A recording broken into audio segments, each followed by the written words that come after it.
Good morning, everybody. Welcome to First UU. This is my first time speaking, so excited. My name is Yomi, and I go by she, her, my pronouns, and I'm wearing a black dress and a cream-colored cardigan. If this is your first time here, or your third, or your 50th, we welcome you.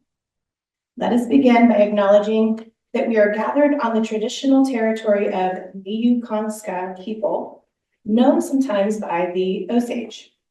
The descendants of people who were forcibly removed from this land make up the Osage Nation. We acknowledge their continued struggle for justice. The chalice lighting words are our beacon of hope by Joseph M. Cherry. The chalice lighter in the sanctuary is Ross.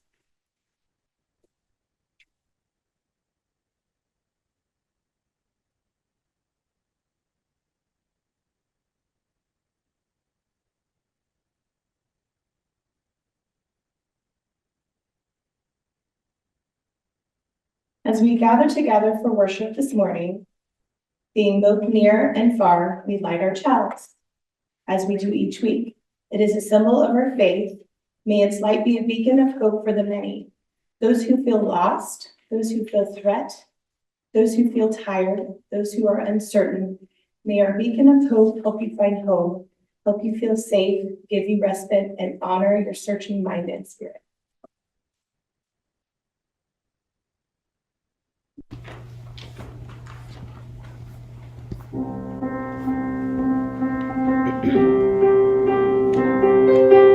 Rise up, O flame, high thy light glowing, show to us beauty, vision, and joy. Rise up, O flame, high thy light glowing, show to us beauty, vision, and joy.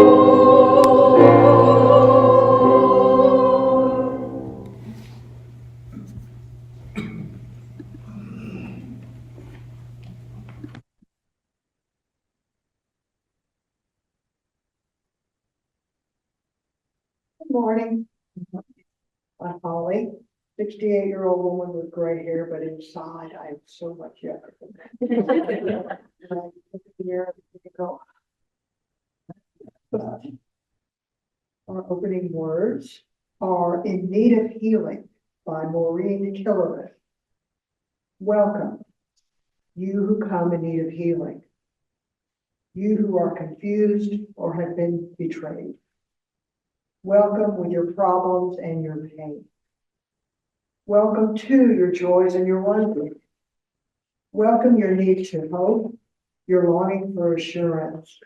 Instead of answers, here may you find safety for your questions. Instead of promises, may you find community for your struggles. People with hands and hearts to join you in engaging the challenges and changes of our day. Our hymn for the month of October is Building Bridges. It says October, it's supposed to be November, sorry. So I hope this is the right hymn. It is. Building Bridges, number 1023 in the Teal hymnal. This is around, so Marilyn will give us instructions, thank goodness. I invite you now to rise in body or spirit to sing. Oh.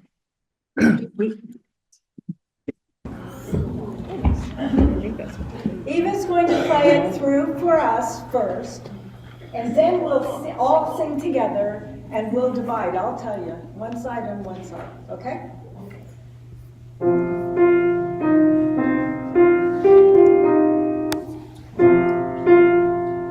Everybody sing. No, play all the way through.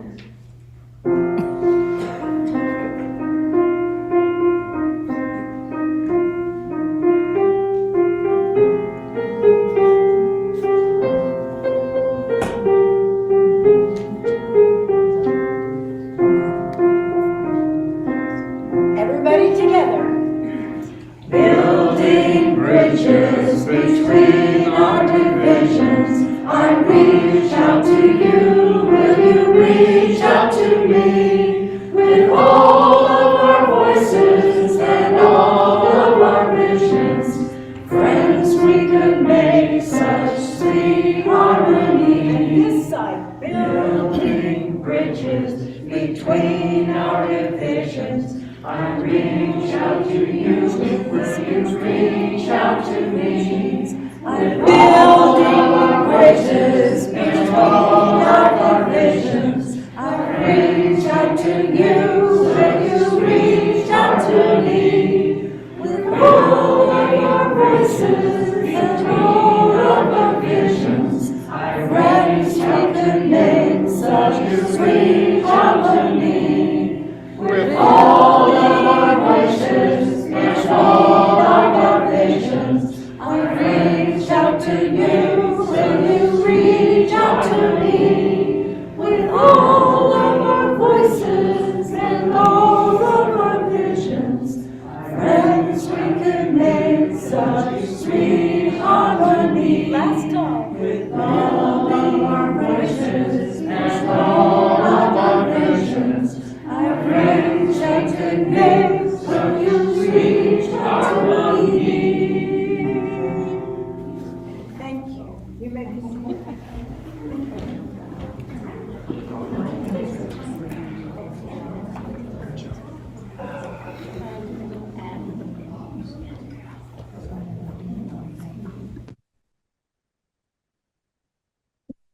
Good morning. My name is Anna. You said my pronouns are she, her. I'm a white female in my late 30s, but I also have some nice graying hair. I'm wearing a floral skirt and a sea green jacket this morning. When something really matters, one voice can make a difference. Our theme this month is repair.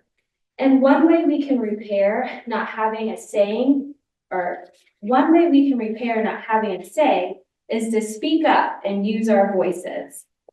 We had a story today called Speak Up, but with the AV complications, I'm gonna go ahead and head downstairs. So if you need a more active experience, also it's beautiful outside, so we're going to go out. I'm gonna play that story downstairs. But just keep in mind, just like all of us who discover so many different ways to speak up, make sure you make your voice heard.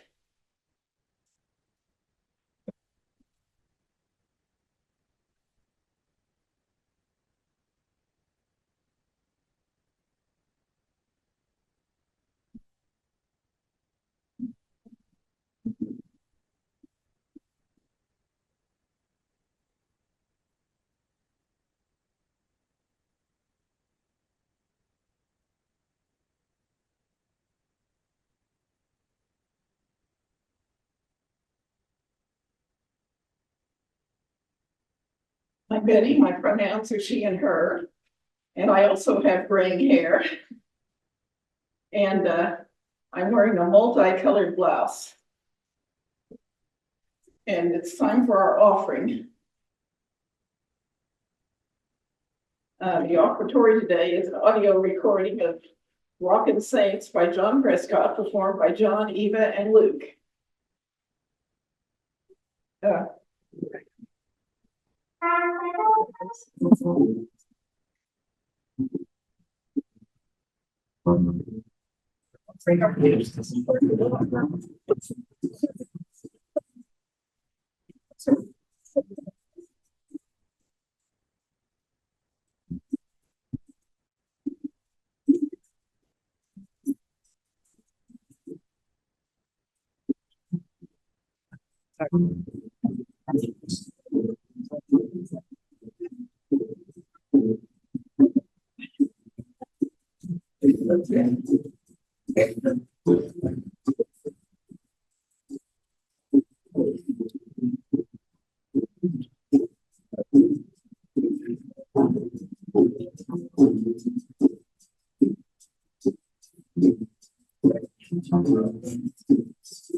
I got the order a little out of whack there, but I should have said that offering our gifts to support the work of support the work of building inclusive and just communities is one of the many ways that we live into justice and equity together. Some of us have much to give, some have little, and together it is enough. We are enough to work together for a world where every human can live to their best and most authentic self. And if electronic giving is your preferred method, or if you're on Zoom, virtual giving options are available via our website, springfielduu.org.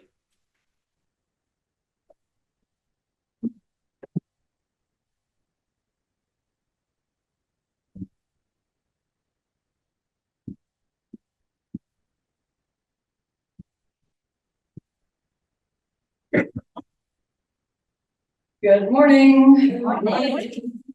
I am Reverend Michelle Scott Huffman. My pronouns are she, her. I am a, I don't know, 5'6" woman with salt and pepper, short spiky hair, wearing khaki pants and a red plaid shirt. And if you're wondering why we say all that, it's an effort at inclusion. So there's lots of reasons that people appreciate visual descriptors, and so that's the reason that we do that here. So this month we've been talking about repair, and we've talked about it in several different ways. And today I want to talk about we talk sometimes about the whole name of our monthly theme, which throughout this year follows the formula, living love through the practice of, and this month it's repair. So today I want to zoom in a little bit on the word practice as it relates to repair. There is no question that there is much that needs repair in our lives and in our world. Some of us feel that a little more drastically now than we did, maybe a month ago. But the reality is that the sheer immensity of the brokenness can sometimes overwhelm us and keep us paralyzed. Knowing that work is necessary to bring about the change that we desire to see, but not knowing where to begin, and so not beginning at all. Sometimes we think we just need more information and then we'll know what to do. So we read more books, we watch more documentaries, we listen to more podcasts, and still the way doesn't magically emerge for us. So the cycle begins. Inaction leads to guilt, leads to shame, leads to defensiveness, which sometimes counterintuitively leads to a backtracking on our values and commitments because our ego stings just a little bit. The word for this is fragility. And we more than likely all experience it to some extent. I know that I do. I do not appreciate being in a place where I've tried as hard as I possibly can to do and say all the right things, and I accidentally harmed someone and they tell me about it, and there's that thing that happens inside. It's not that I don't appreciate someone being honest about what they need me to know about the harm that I caused. I don't appreciate the fact that I don't have an internal mechanism to deal with that. That's helpful and productive and life-giving, because what I grew up with was a world that told me that if someone says you did something wrong, that you have to be ashamed about it, and you have to get defensive and be angry and lash out at them about it. Fragility is real. Most of us struggle with it, and it stands in the way of the work that we can do for repair. I think there may be an antidote to fragility and the overwhelm that keeps us from taking action on the issues of justice and repair that are calling out to us in our world, and that antidote is practice. You see, we have to practice being in spaces with people that we might accidentally offend and letting them tell us that we offended them, and figuring out what to do with all the internal mess that happens when that happens, and then saying something that's more productive than "no, I didn't," or "I'm sorry you felt that way," or whatever else our non-apology looks like. But practice is starting badly and doing it over and over and over and getting better at it. And so we are invited to practice. Think for a moment of the times in your life when you've been ill, disoriented from some unexpected transition, or overcome with grief, and it felt like the world stopped spinning. Maybe all the way through that episode, or maybe after some pause, you slowly return to some sense of normalcy, probably doing the things that were ritual or habit first. Getting out of bed, or getting out of bed at a particular time. Brushing your teeth. Showering. Caring for animals. Sometimes it's just 2 horses and 29 chickens that make me get up and do the thing in the morning. Taking the usual route to work or to your volunteer shift. You were able to build back a life that was closer to normal by leaning into your common practices. And so it is when we find ourselves overcome with grief and anger at the political and social choices of our neighbors, and we don't even know where to start to do the work of justice and protection that will need to be done, that we can start with what we've practiced before. Anytime I'm confronted with the question, usually internally, where do we start? I think of this lovely poem by David Whyte called Start Close In. So here it is. Start close in. Don't take the second step or the third. Start with the first thing, close in, the step you don't want to take. Start with the ground you know, the pale ground beneath your feet. Your own way of starting the conversation. Start with your own question. Give up on other people's questions. Don't let them smother something simple. To find another's voice, follow your own voice. Wait until that voice becomes a private ear listening to another. Start right now. Take a small step you can call your own. Don't follow someone else's heroics. Be humble and focused. Start close in. Don't mistake that other for your own. I can't begin to know exactly what David Whyte referred to when he wrote about starting with the ground you know, but it has come to hold its own meaning for me, as I think poems are meant to do. I think start close in can mean 3 things in particular. 1, start with the issues and questions that are living inside you. The internal dialogue itself can be a prompt to get involved with an issue or a cause as a way of figuring out what exactly you do think and what you might be invited to do about it. 2, start with the issues and questions to which you have proximity in some way. What are the issues that are directly impacting the people in your life, your family, your workplace, your school, your neighborhood, your church, your professional organization? Sometimes the issues impacting people in all of those places will be wildly divergent and perhaps even competing.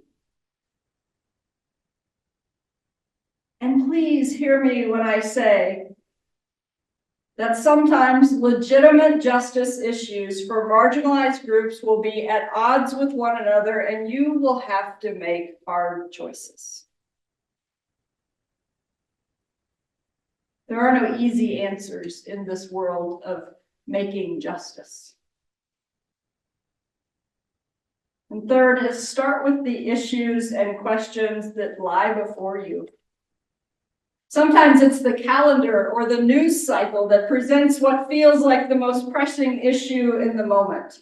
In some ways, I think we have to be careful, of course, as news cycles move fast, and we don't want our attention to any particular justice issue to be as fleeting as a news cycle. But also, if we felt like we weren't doing anything to advance justice at any particular time, and a scheduled day of observance or action, or the reporting about some current injustice moves us to action, that's something.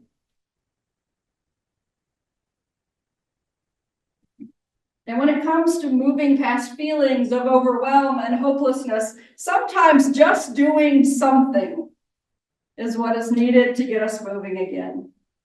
And maybe when we get moving again, we can use the idea of practice to keep moving.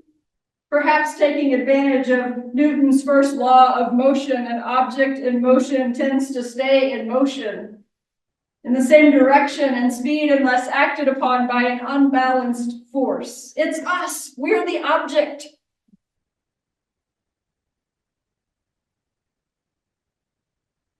So what if we adopted a practice? There was something like taking at least one action for justice a day. It could be direct action. It could be a shift at the shelter. Monday night's a good time to start. I'll be there.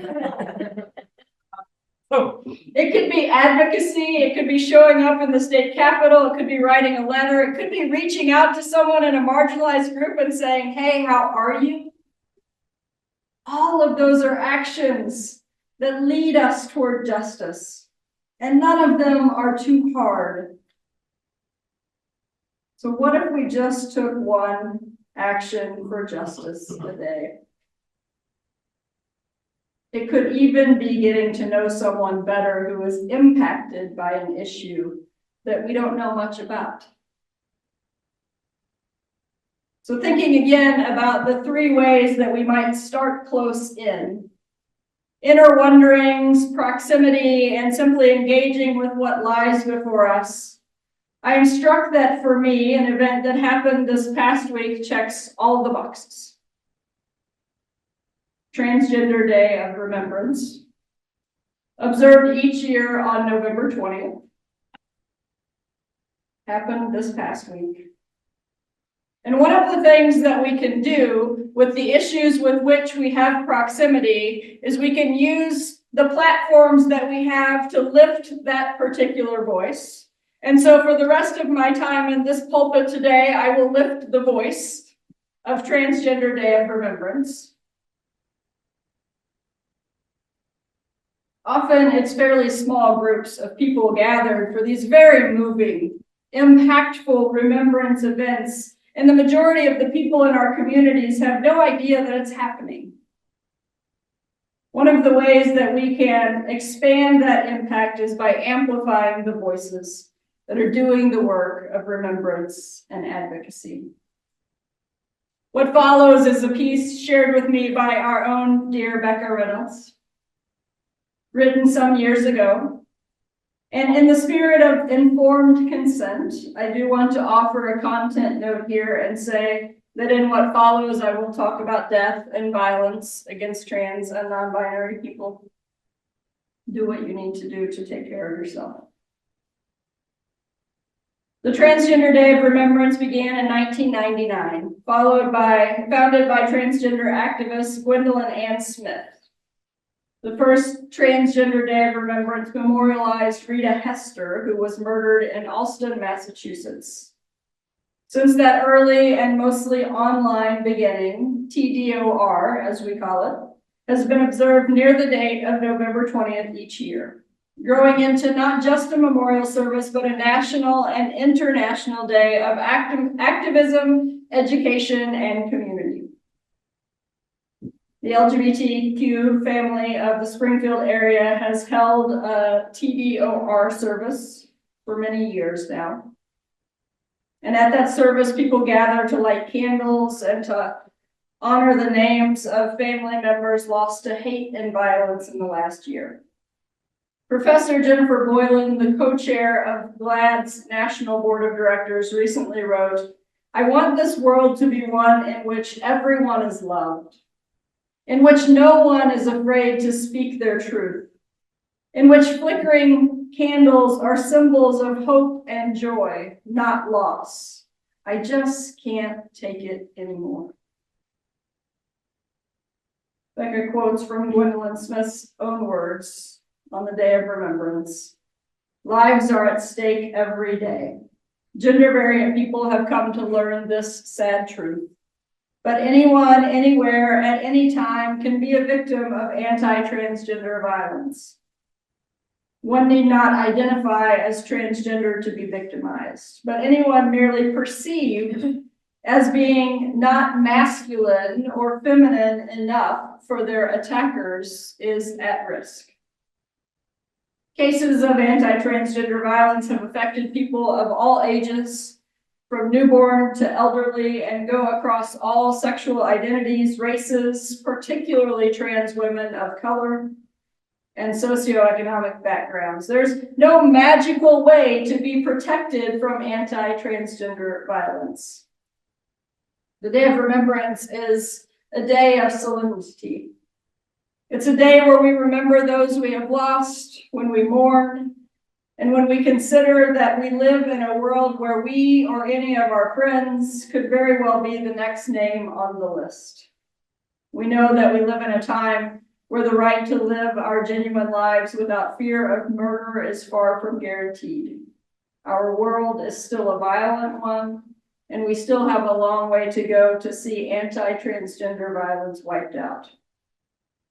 As they attack us and our ability to live, and as they mislead people about who we are, it's more likely that we shall see anti-transgender attacks increase. This too is why we gather for Transgender Day of Remembrance. It's a reminder that we have to continue to fight, to struggle, and to survive. But transgender people and our allies will continue to live their truth with their whole hearts, and will seek an end to hatred and fear by making the unknown known. On this day, we honor those we've lost and continue to fight for all.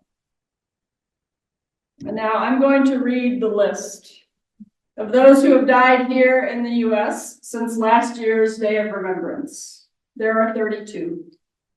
These are the ones that we know of, and there surely are more that have been kept quiet.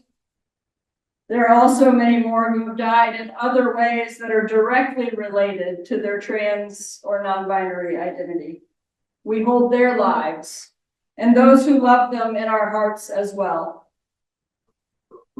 The list is also on the table over there by the kitchen if you'd like to look at it after the service. And for those on Zoom, will be shared in the chat. It will also be in Tuesday's email. November 10th, 2024, Coco, a Black trans woman, was killed in Greensboro, North Carolina. October 19th, 2024, San Coleman, a Black trans person, was killed in Atlanta, Georgia. She was 48 years old. October 3rd, 2024, Honey Daniels, a Black trans woman, was killed in Rochester, New York. She was 37 years old. September 6th, 2024, Kasim Omar, a Somali trans woman, was killed in Columbus, Ohio. She was 29 years old. September 8th, 2024, Red, also known as Barbie, a Black trans woman, was killed in Chicago. She was 25 years old. August 4th, 2024, Ty Lathan, a Black trans woman, was killed in Baltimore, Maryland. She was 24 years old. August 3rd, 2024, Vanity Williams, also known as Chanel Williams, a Black trans woman, was killed in Houston, Texas. She was 34 years old. July 24th, 2024, Dylan Gurley, a trans woman, was killed in Denton, Texas. She was 20 years old. July 19th, 2024, Monique Brooks, a Black trans woman, was killed in Orlando, Florida. She was 49 years old. July 5th, 2024, Shannon Boswell, a Black trans woman, was killed in Atlanta, Georgia. She was 30 years old. July 1st, 2024, Kenji Spurgeon, a Black trans person, was killed in Seattle, Washington. They were 23 years old. June 23rd, 2024, Polly Likens, a trans girl, was killed in Sharon, Pennsylvania. She was 14 years old. June 22nd, 2024, Liera Kaylee Tsai, a trans woman, was killed in Minneapolis, Minnesota. She was 35 years old.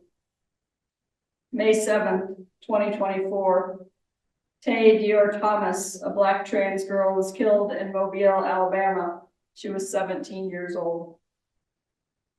May 6th, 2024, Jaslyn Johnson, a trans girl, was killed in Carson City, Nevada.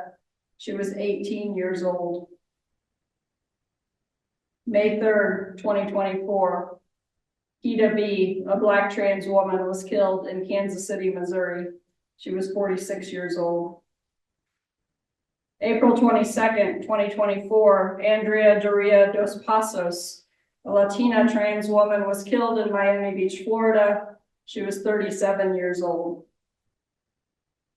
April 19th, 2024, Star Brown, a Black trans woman, was killed in Raleigh, Tennessee. She was 28 years old. April 10th, 2024, Nevaeh River Goddard, a non-binary teenager, was killed in Stowe, Massachusetts. They were 17 years old. April 7th, 2024, T. Arnold, a Black trans man, was killed in Hollandale Beach, Florida. He was 36 years old. March 20th, 2024, Marajes Medina, a Latina trans woman, was killed in Los Angeles, California. She was 24 years old. March 18th, 2024, Alex Franco, a trans man, was killed in Salt Lake City, Utah. He was 21 years old. March 16th, 2024, Diamond Cherish Brigman, a Black trans woman, was killed in Houston, Texas. She was 26 years old.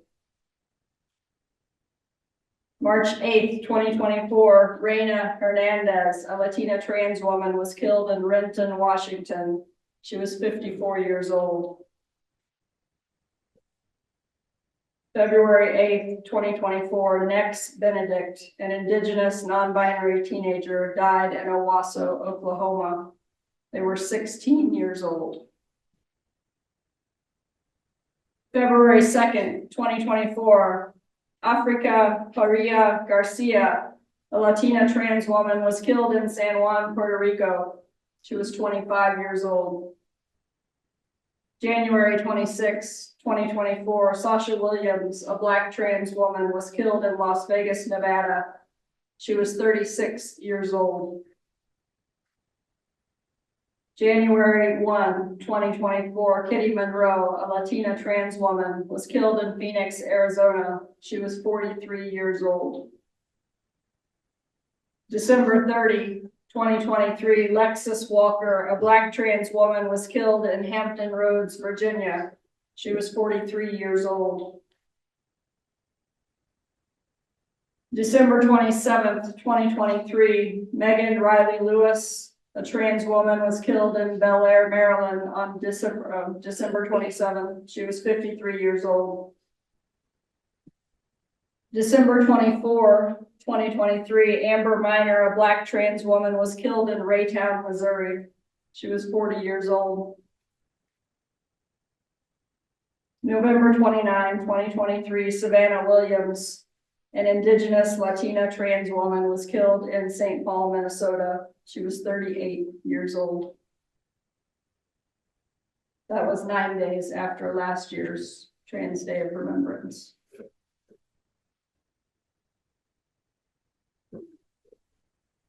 This morning, we hold space for these lives that have been lost and for the work that needs to be done to stop senseless violence against queer, trans, and non-binary people. And some of you are thinking, man, I did not come here for this today. Okay. And my response to that is I have a responsibility to use this pulpit for the things that you might not hear in other places. So I hope that hearing these names, reflecting on them, gives you the space to think about what that kind of proximity, what the understanding of these deaths having happened both close to us and further away, but having happened just days after our last observance, how that invites us to a space of justice and advocacy and action, and even a space of prayer. That next year there are fewer names and fewer and fewer and fewer until we live in a world where people don't kill other people because they disagree with who they are as a person. An old Irish ballad includes the lyrics, "There's a dream that will not sleep, a burning hope that will not die. The dream of this community, a life free of fear, will never sleep. And like the flame of each candle that burns in a Trans Day of Remembrance service, the flame of our candle that burns here in our midst. It is a burning hope, a reminder of burning hope. That one day, Trans Day of Remembrance will have a very different purpose, to only remember a sad time in human history. May it be so. Blessed be, and amen. And thank you, Becca, for the words that you shared. The interlude today is a recording of Solveig's Song by Edvard Grieg, and a recording performed by John and Eva.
you for the stool. My name is Marilyn. I use she, her pronouns. I need the stool for you to hear me properly. I'm a member of the Pastoral Care Committee Circle. As a community, we share joys and concerns to keep connected. Slips of paper are available at the reader's table for members who are members and friends to use here. There's also a chat box for members online, members and friends. During the week, you can send your joys and concerns by email to pastoralcare@springfielduu.org or by leaving a voicemail on the church phone, 417-883-3922. If you're on Zoom, please use the chat box now for sharing your joys and concerns.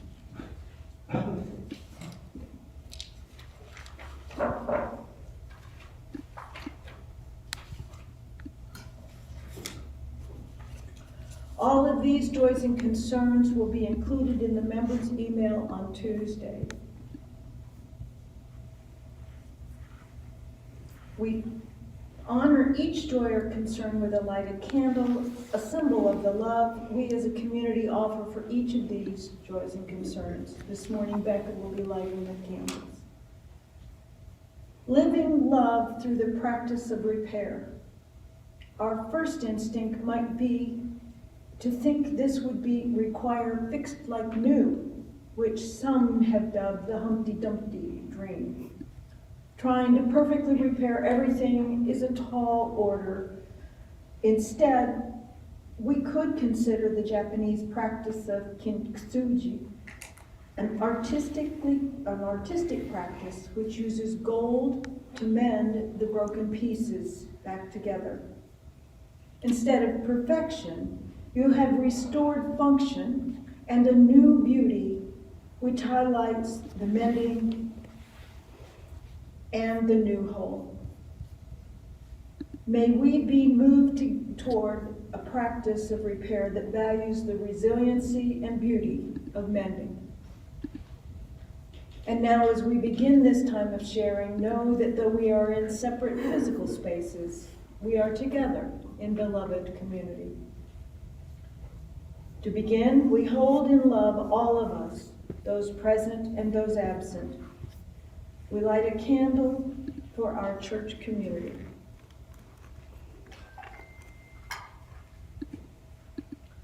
A joy from Reverend Michelle. I was thrilled to be able to spend half a day this past week with all the Missouri UU ministers and a staff member from the Mid-America region, discussing and shared dreams for a new state action network, grounded in UU values and in partnership with our friends from other liberal religious traditions in our state.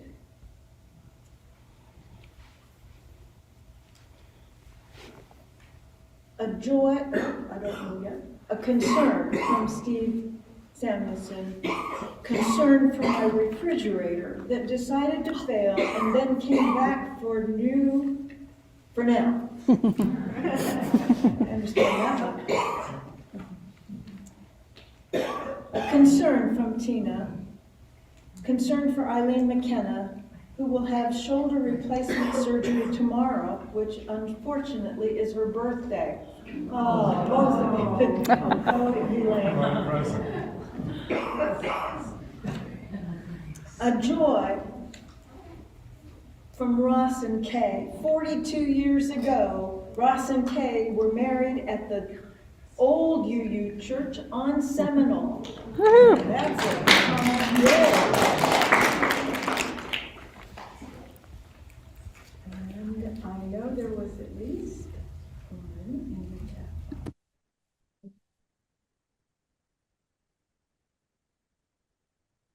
From Leah, the girl with the service dog who's always late. Arrived safely here for treatment center for help with her eating disorder, but is having trouble adjusting to treatment. Please keep me in your prayers. And a concern also from Leah, after a long and love-filled life, my Aunt Teresa lost her battle with Alzheimer's disease this week. May she be guided safely to eternal rest. A concern from Bailey. My wife Sarah and I are feeling under the weather, but starting to feel better. Keep us in your thoughts. We love and appreciate you all. And from Scoop, a concern. I fell and hurt my back Thursday and couldn't attend church in person today. Hopefully it will get better in time for the Thanksgiving meal.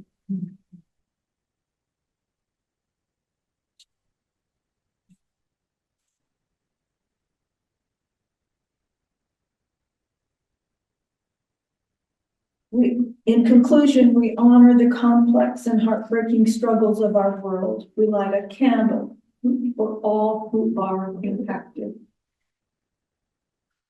And in closing, for those joys and concerns that remain unspoken, we light a candle. May we hold each of these in our hearts and minds. May our community of love ease sorrow and boost celebration. While we are in multiple physical spaces, we still share space together here in intentional community. And now let us join together in 1 minute of shared silence, followed by the singing of Spirit of Life.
Well, good afternoon.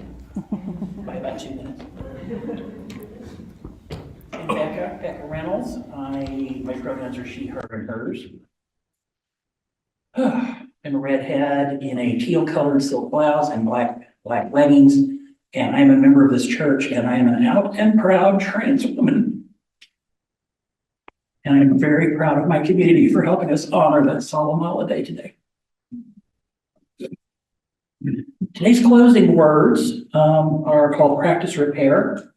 They're by the Reverend Dave McFarland. Bless generously, Curse rarely, practice repair. Read a book or a blog or watch a movie about something or some situation or someone beyond the ability to relate. Practice repair. Lean into comfort zones, strengths and inklings of bliss. Practice repair. Pause to ask whether words are both skillful and absolutely necessary. Practice repair. Sing full-throated songs that create and recreate beloved community. Practice repair. Let go of stubborn self-righteousness and have mercy. Practice repair. Honor the ancestors who could not have imagined our lives or even our very being. Practice repair. Smile. Practice repair. Multiply joy, divide sorrow. Practice repair. With the tools at hand, practice repair. Perhaps I have tools you could borrow. Perhaps you could lend to me from yours. And together, we can practice repair. Our final hymn today before closing is Gather in the Spirit. I think many people here will know this one. It's number 347 in the Great Hymnal. Of course, those lyrics will be on the screens. Please stand if you are willing, and we'll sing before dismissing.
Oh, that's me.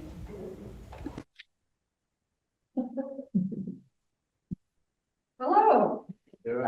We are going to now extinguish our communal and personal chalices. You can keep standing or you can sit down, whatever you want to do. It's all about the invitation. to be comfortable. So Ross is gonna extinguish our chalice. And then we're gonna close together with our unison sending words. Our service here is ending. Our service to the world begins anew. Go in peace, friends.